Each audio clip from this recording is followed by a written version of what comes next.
मैं इस समय एक चलन देख रहा हूं, तमाम मौलवी और मौलाना इस समय एक बयान दे रहे हैं, कह रहे हैं गाय को राष्ट्रीय पशु घोषित करो। अबे हमने कहा कि गौ हमारी माता है, जन्म जन्मांतर का नाता है।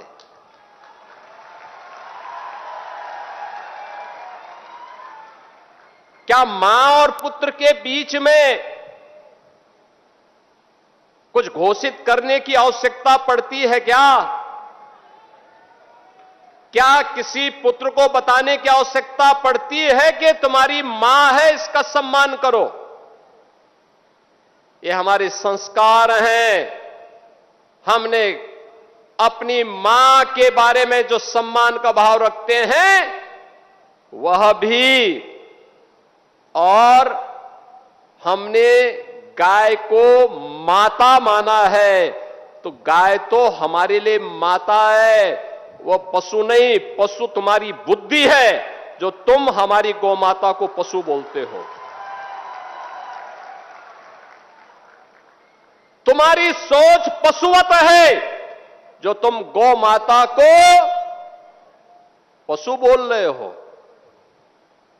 और तुम्हारा ये दोगलापन है कि जो एक और गौकसी को प्रश्रय देते हो। मैं देख रहा था बकरीद में तमाम उनके चेले चपाटे अपने सोशल मीडिया हैंडल पर बकर ईद पर गौ माता का चित्र दिखा करके कह रहे थे कि बकर ईद की बधाई दे रहे थे। लेकिन मैं उनको बोलना चाहता हूं, यूपी में गौ हत्या का मतलब जान रहे हो ना क्या होगा? वो जान रहे हो? तो अगर जान रहे हो तो फिर अपने चेले चपाटों को समझा लो, नहीं तो कई कई पीढ़ियां याद करेंगी गौ माता के साथ किसी भी प्रकार की कोई हिमाकत की। तो मैं पूछना चाहता हूं, ये वही लोग हैं जो हमारी गौ माता को कह रहे हैं कि राष्ट्रीय पशु नहीं। अरे गौ माता तो स्वघोषित राष्ट्र माता है, उसको किसी को राष्ट्र माता घोषित करने की आवश्यकता नहीं। वैसे ही जैसे हमारी माता के बारे में किसी को परिचय देने की आवश्यकता नहीं पड़ती, जैसे गंगा माता के बारे में किसी को परिचय देने की आवश्यकता नहीं।